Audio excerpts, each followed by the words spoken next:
again and tell them that you're viewing this as discrimination, and you are asking them to cease and desist discriminating around your First Amendment rights and your Title VII rights under the Civil Rights Act of 1964, which clearly states you cannot base anything on someone's religion, race, sex, gender, color of their skin.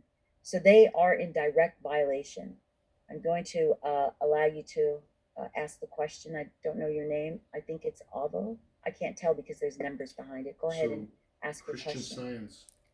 Yes, my name is Paula. I do have questions. So my daughter goes to Millikan Middle School, and most of these kids at there, unfortunately, a lot of these kids are vaccinated.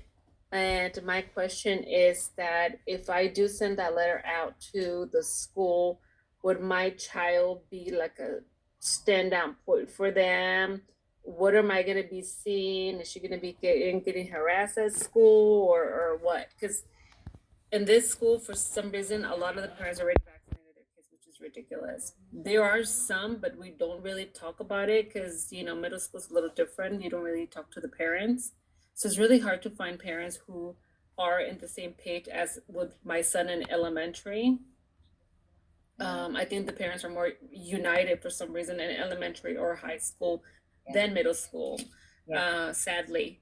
Sadly. So what am I seeing? What am I seeing coming at me or my daughter? So I think one of the things that people are afraid of is repercussions, right? So I have people, for instance, in Burbank, who are emailing me and saying, "Give me the give me the paperwork. I want to go notarize it. I want to be ready for when they ask for the mandate. Should I Mm-hmm. hand it in now? Should I not hand it in? Look, you guys, it's the Wild West, and I cannot predict what's going to happen. But will your child be barred from school? It's possible. Will they say we don't accept this religious exemption? I've already seen this happening, but I have to be honest with you. The one group I saw, these people didn't use the word religious exemption. They're a bunch of liberals themselves. They were agnostic or atheists or some crazy shit, and they didn't want to say religious exemption because it made them feel like they were lying, because they're not religious. Sorry, the First Amendment doesn't protect you if you're agnostic or an atheist. Our country was founded on people who believed in God, quite simply, and that could be the nature of law. So, will your school retaliate? It depends. I mean, Nara's previous principal was sympathetic and cultivated a community. Will your principal cultivate a community and stand by your child and want to give that child equal and fair access to education? I mean, only you can answer that. But I can tell you this much. The agenda, you guys, and I've known this for years, I've been fighting this for 20 years. When I was pregnant with my daughter 3 weeks ago, she turned 18. When I was pregnant with my daughter, I decided I would take responsibility. I started to do discovery and I realized, what the hell is this shit they're calling vaccines? I'm not having anything to do with it. I ended up giving birth to my daughter at home. My daughter, as I told you, just turned 18. She does not have a doctor. She has never been to a pediatrician. She has never had a shot. And I will not give her one. She doesn't need one. She's quite healthy. She didn't need one for anything. Did she catch the flu? Oh, yeah. Did she stay home from school? Oh, yeah. Did she scrape her knee? Yeah. She fell one time and I think she broke her tailbone. They said it was a crack, but we went to the chiropractor. And every time she's been sick with the flu, we go to our homeopathic doctor. We actually don't go to a traditional doctor for everything. So my doctor is my daughter's doctor now that she's 18 because he's not a pediatrician. And I love him. He doesn't, since the beginning of the scamdemic, never once, there's not one sign anywhere for a mask. Baloney. He doesn't ask anyone, and he's written so many medical exemptions, so many mask exemptions. He doesn't believe in this crap, and he knows what the real truth is. I've been very fortunate. I've had people around me that have helped me, but I'm not going to get my child to be vaccinated. Now, right now, I could never be in a public school. We've been in a private school our whole lives. My daughter could not be comfortably in a public school without her vaccines. They would have harassed us. So I chose a different route. I don't remember why I got off on this foot. I was answering for you the retaliation. The retaliation is real. I've been fighting this for 20 years. And 8 years ago now, almost 8 years ago, it was over 7 years ago, I was fighting for SB 267. And my life went from my daughter playing on my street with everybody on my street, all kids her age, when they found out that I was fighting to make sure that this SB 267 didn't pass, they didn't play with us anymore. They were actually disgusted by us. They said to us things like, "Oh my God, your daughter's not vaccinated? Is that legal?" They didn't want to be near us. The kids at my daughter's school were disgusted that we had not had vaccinations, even though the school just let me write this little piece of paper for her religious exemption. Back then, it wasn't even a question. I'm not kidding you. It was an 8.5 by 11 sheet of paper where they wrote it 4 times. The office lady cut it 4 times and they just had it sitting on the counter. You came and filled out this tiny piece of paper with your name. You signed it. They put it in her registry. It was finished. There was nothing else to discuss. Now, we have to beg them to what? Accept a religious exemption. So will you be retaliated against? I have been.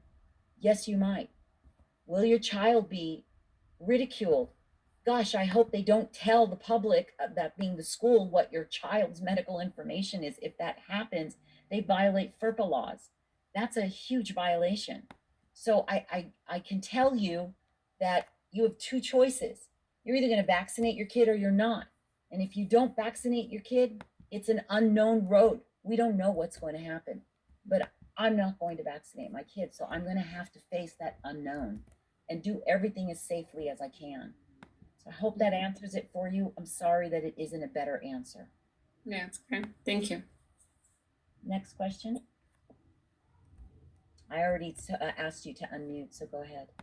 Hi, I have a question. I already received a mandated letter from my daughter. She's in 6th grade. She's still 11 years old. They said that 12 and above. And her birthday is May 3rd. There is a specific instruction that the principal said that for the first dose, she will be given 30 days. And for the second dose for 6 weeks. But then that's going to be the end of the school year for our school because June 3rd is probably the last day of school. But I want to take out my kids to LAUSD, but I have parents to homeschool her. But I have parents that I meet that come to me and they said the same thing. They don't know what to do. So I just want to organize parents from this Granada High School and to do what you're saying. You're very helpful. I truly appreciate you. Your daughter goes to private school. If we have enough money, I might take the same route. But I heard from one parent, friend of mine, that they're also mandating them to take the vaccine even in private school now. I took her out to private school because they wanted, get ready. My kid's in high school. Are you ready? 2 masks. Oh, Lord. 10-foot distance, private school. 10-foot distance, flu shot, and COVID shot. I wrote them a cease and desist letter, and my husband said, okay, it's time for us to leave. I was ready to sue them. Yeah, but a quick question is, my daughter. We're not going to get free pass in private school, you guys. Please don't get that in your head. Go ahead, Okay. Aurora. Yeah, because my daughter was vaccinated with the other vaccines, but because this vaccine is different, because I did my research and I just don't want to swallow all the government was saying when the mere fact that this is a different type of vaccine. So I said, I don't want to take my daughter, and my daughter doesn't want to take it either. So given the fact that she took some of the vaccines right when she was younger. Question. Yes. Would they reject my religious exemption letter? That's my question. No, that's a really good question. So let me explain SB 267. So when SB 267 got passed, back then, almost 8 years ago, 7 years ago, they wrote in the law that they were mandating just those shots, which is 72 shots. Yes, you guys. Do you have a pin cushion, by the way? I want you to get a pin cushion, and I want you to stick 72 pins in it, so that you understand what the hell we're doing to our kids, because I'm against all of these vaccines. And I'm going to explain why. Now, in that SB 267, it said that those were the ones that were mandated. Anything outside of that, a religious exemption and a personal belief could be used. Again, I don't believe in using personal belief by itself. I like to use the word personal belief in my religion. It's much safer because you're protected under the First Amendment, right? Your laws, I'm sorry, your rights under the First Amendment of the Constitution. So that means HPV vaccine is not mandated, and you can use a religious exemption to not get it. And the HPV vaccine is one of the most dangerous vaccines. The flu vaccine is not mandated. They are not mandating it for children, but don't worry, it's coming. They're going to try to mandate everything for us adults as well. So the flu vaccine can also be used a religious exemption for your child. This COVID vaccine and all of its things that are going to follow it are also not inside that 267 rule law that they passed. Okay, so anything outside of those can use a religious exemption to keep your child from using it. So don't be afraid that, oh, I'm going to say I have a religious exemption, but why did I take the others? That's a whole argument unto itself. Because if you think about it, California law violated your First Amendment law as a parent by taking away your religious exemption to not give those kids that shot. So it's a whole argument that unfortunately couldn't be had by me and 20 other moms who were the only ones 7 years ago. I'm not kidding you. We were very few people standing up and fighting this. And many people made fun of me. Back then they called me an anti-vaxxer. And I said, that's not my word. I wouldn't call myself an anti-vaxxer. If you knew what I knew, and if you'd read the books I'd read, you'd be very hesitant too. I have personally witnessed a child at age 2. I've personally seen a child at age 2 go from being a human to being subhuman, to spinning, losing verbal language, not connecting, almost losing auditory. You can't even get into that child. That's heartbreaking to me. That's vaccine damage. Now, is it everybody? No. But in my opinion, one kid is too many. My attorney, Jim Lloyd, at age 2, his son, who is 16 now, he's going to be 17 soon, he got the MMR shot and the flu shot together. His son is nonverbal, and he is severely autistic. He's also 2 feet taller than me, and he's deaf on top of that. It's not a pretty scene. I always worry about my attorney. He's my age. I don't take care of my 18-year-old anymore. Do you know that when I'm doing this kind of stuff with you guys, if she's hungry, she's going to go and get some food that I've already made in the refrigerator. She knows how to heat it up. She knows how to clean up after herself. These parents with autistic kids will never have that pleasure. They'll always be taking care of those kids. And I blame the pharmaceutical company for all of our damaged children, all of them. Epilepsy, palsy, the smirks, the palsies on the faces, the strabiscus in the eyes where the eyes are wandering, the misshapen skulls, all of it is severe or mild vaccine damage. So I'm telling you, you have the right to not take this vaccine. You have the right to use a religious exemption for your child, and you should, but you should know your right so that you're not begging them for the religious exemption. You're not requesting the religious exemption. You're not asking. You're not like, hey, did you get it? Did I get approved?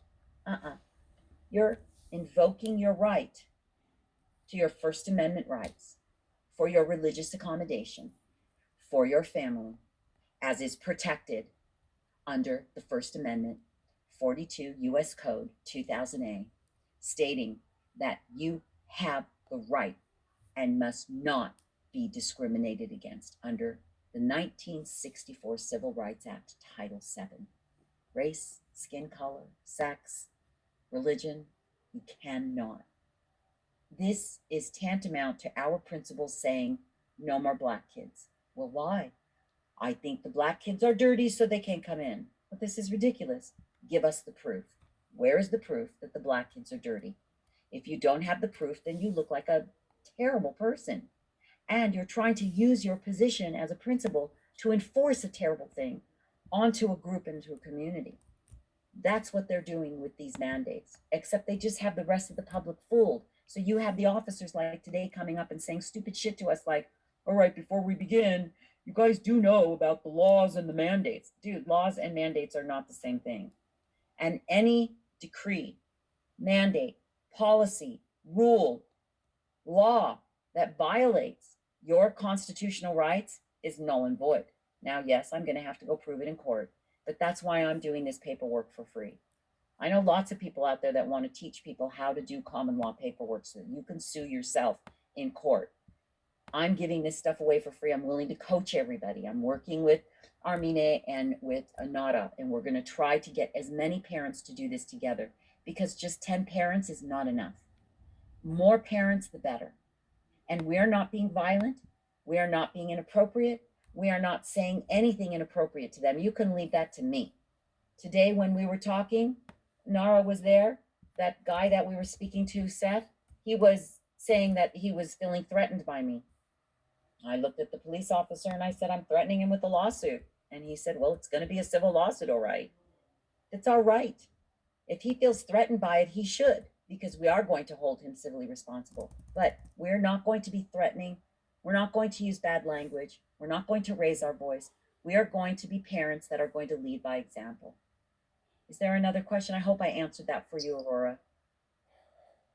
Let me see. Is there anyone here from Dotson MS or Dana MS or SPHS? You did. Thank you so much. Thank you. You're welcome. I think there's a couple people that are from Dotson and from OR Dana and middle school I'm taking and SP high school. If there aren't, you're welcome to give me your email in the chat and I'll make sure that I email you guys the paperwork since you guys aren't not in Armine and Nara's group. Yes, go ahead, Susanna. Did you have a question? I'm gonna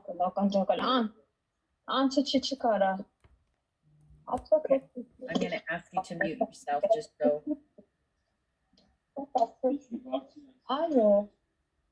Okay. All right, let me go back. My kids are now homeschooled. Oh, that's right. That was the other question. We're going to talk about that for 1 second. I'm sorry. I think I got carried away.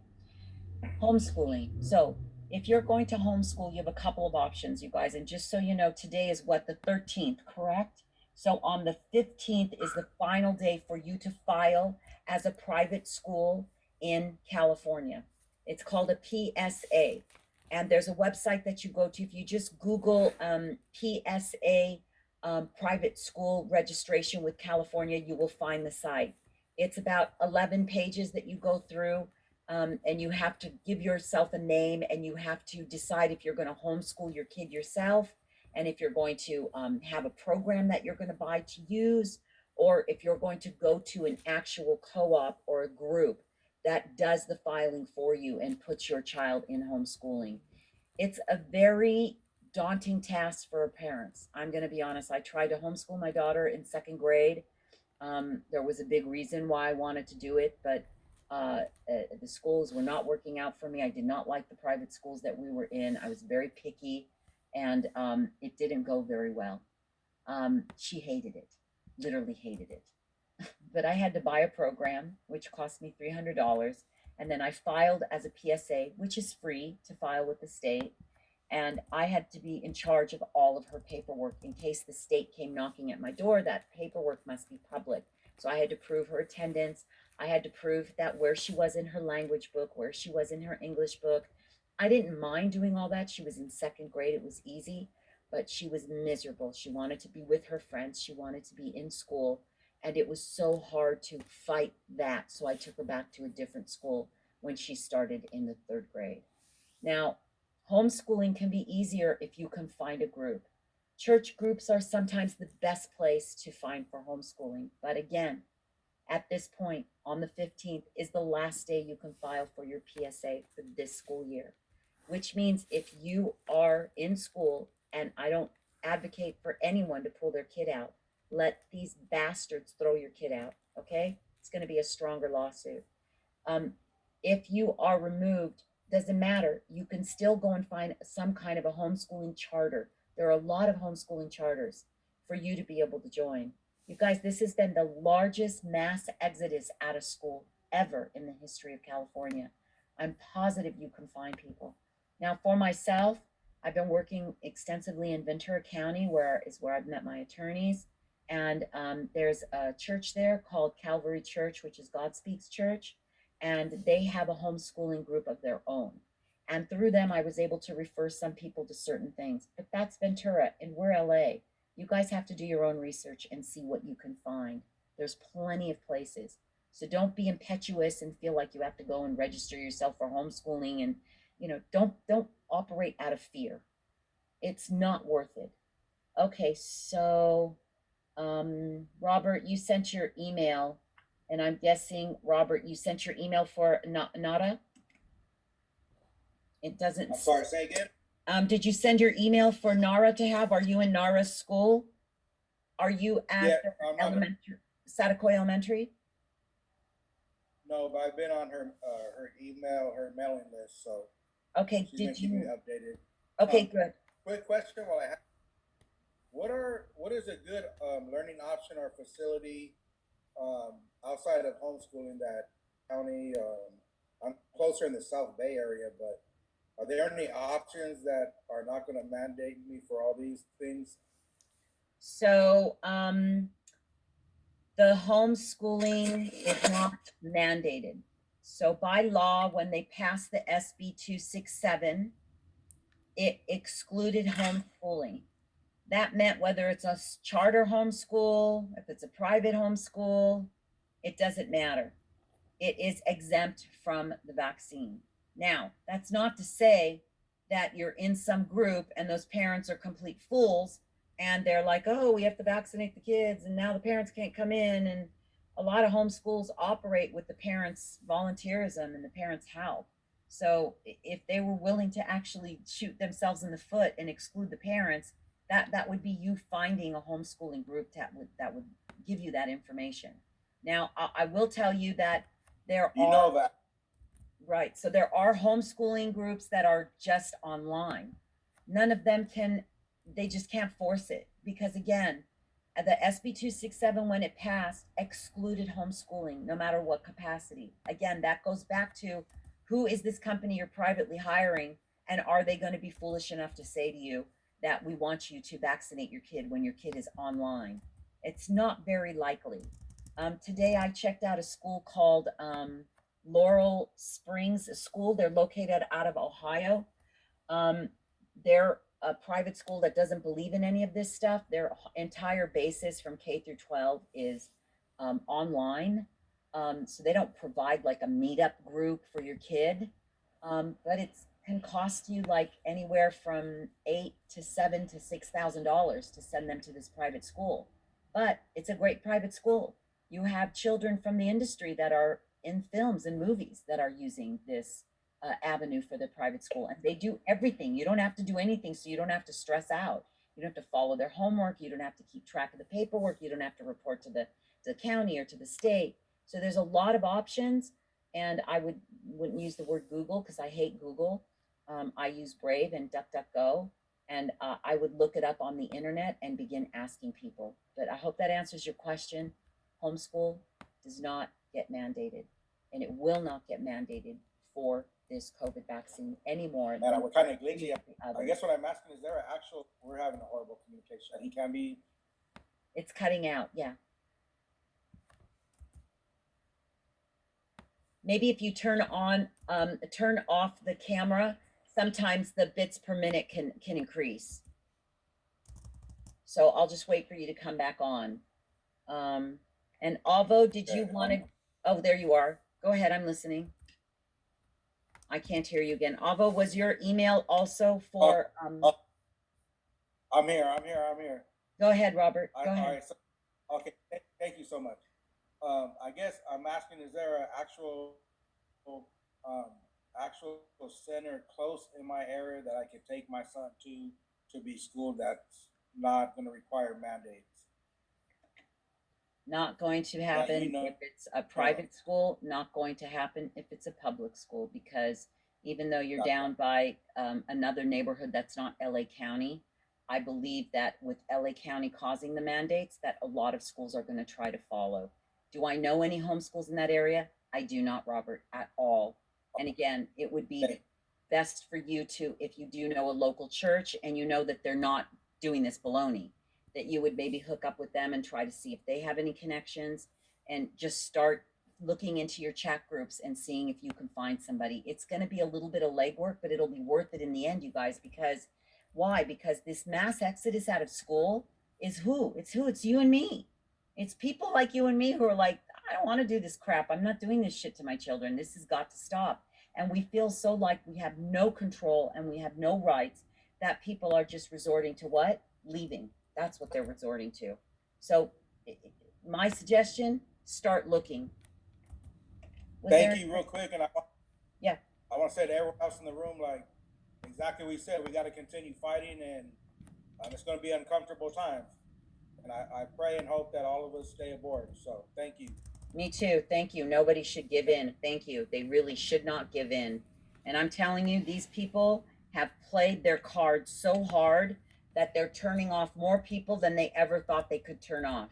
That means that they're getting attorneys to step up that would have never been in this game before, because they're violating people's constitutional rights. But there's a bunch of people, I can tell you from what I know, when you call these attorneys and you talk to them, their response to you is, wait, what? You didn't take the why wouldn't you take the vaccine? Wait, you don't want to wear a mask? Why would you? No, we can't represent you. I'm sorry. And by the way, refer to me as they. So look, there's a lot of woke people out there. There's a lot of people who don't agree with us, but that doesn't mean that they're right. I'm sorry. You can disagree with gravity. I'd like to see you walk off a 2-story building and be able to fly. You're not going to be able to. Not everything requires your belief system for it to be true. And I find that half of these people are just parrots. They're all professional parrots. They're excellent at repeating, it's safe and effective, it's safe and effective. But they haven't done any of the work, because the work is hard and the work is boring. If people read some of the books I've read, they'd put them to sleep because it's of no interest to them. It's of interest to me. These people have been fooling us for decades. Back in 1986, the pharmaceutical company convinced Reagan.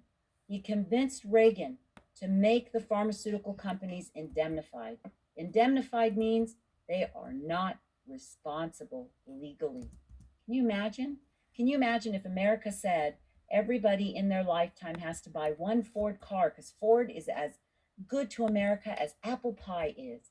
And then Ford, because we're supporting you, you don't have to have any legal liability. So you buy your child their first, because A, you have to, otherwise you're going to get dinged in your taxes, and you put them in their first car, and because Ford doesn't have any liability, the brakes fail, your child's a quadriplegic, and who do you sue? What do? You can't sue them. What do? Oh, you go to car court, where there's a magistrate that comes from the car industry, and you have to plead your case to the magistrate. I'm not making this shit up. People have to go to vaccine court, and a magistrate from the CDC sits there, not a judge, not a jury. There's no due process. You've lost your due process rights, and you have to prove that your child was vaccine damaged. It's a hell of a thing to prove. Not that many people can prove it. This is what we're facing. Every single vaccine your child has been mandated has never been tested against anything that was a saline solution. It's also never been tested against anything that's another vaccine. I think that this is illegal, what we're doing to the kids. And now these people are revealing their hands. Liz, you can ask your question. Yes, hi. First of all, I would like to say that I really appreciate all the time you're investing and giving us all this information and helping out. You're welcome.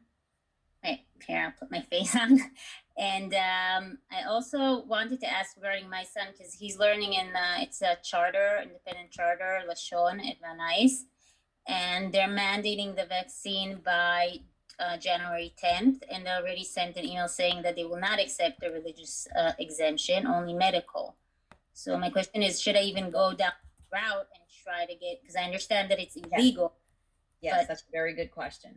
So first of all, let me say that if you guys want me to come, I drop off in the morning to your school and hand out my flyers so we can get organized in your school, I'm more than happy to. Just invite me and I will come one morning. I have all the flyers printed and we'll hand them out to people that are interested. Well, I'm going to get flipped off a lot, but it doesn't matter. It's the best way to find the parents. Secondly, the only way that you're going to exert your right is if you practice and exert your right. They have no more right to tell you that you can't give a religious exemption any more than they have to tell you that your child is, oh, I don't know, Armenian and they can't come, or Jewish and they can't come, or black and they can't come, oh, or handicapped in a wheelchair. Oh, we're not allowing any more wheelchairs on campus. All of these things are protected under federal law and under constitutional law. And therefore, no entity, business, school, district, nobody can remove your constitutional rights. They have no right to tell you that they're going to violate your child's religious exemption rights. So it's a lie. So you have to be educated. And tonight we had another person ask about the using of the religious exemption when they have already had their child receiving other vaccines. This has nothing to do with the mandated vaccines from SB 267. HPV, flu, and this COVID vaccine and this baloney booster, they're all useful for you to use your religious exemption. Just because they're stupid doesn't mean that you have to go along with it. So you file your exemption for your child. I have an exemption that I can share with you. I also have an attorney. He will charge you $1,000. You can pay him to file your child's religious exemption. Do I recommend you do that? No, it's an option for many parents. He is also doing this for nurses, doctors, employees. Now, my two attorneys are representing police, correctional facilities, firefighters, EMTs. There's a bunch of people who don't want this crap. There's not enough attorneys. So you have that right. You have to know what your right is, and you have to exert your right. You don't beg them or ask permission. Hey, can I please? Hey, do you have, are you going to give us some paperwork? Yeah, if you could get that to me, please, I'd appreciate it. I'd like to, if you have an exemption for religious, please. Oh, fuck you. I'm sorry. Excuse my French. These people are taking advantage of us because we've had decades of being asleep at the wheel. We've been so asleep that our entire school board, superintendent, supervisors, health directors, city council members are all replaced by leftist liberal assholes who want to teach your child that sex education means what? Sex education means that a pedophile is a choice. I'm sorry. Since when did pedophilia become a choice? That's a lie. And they're going to teach it to our 11 and 12-year-olds and up this year. It's called the New Teen Sex Talk. It is there to cause division. Do you know that the book they're going to be teaching from has images from when you go to the bathroom, you know, those little symbols of the boy and the symbol with the girl with the skirt? They have those symbols giving each other oral sex and bending over and letting the boy shove his penis in the girl's anus. And it says that the penis in the anus is how you don't get pregnant. Is that what we want our 11-year-olds to be told? That's what they're doing. And they're teaching PCR. You guys, if we relied on these bastards to give us direction, we would be in hell. We have to know our rights and we have to exert them.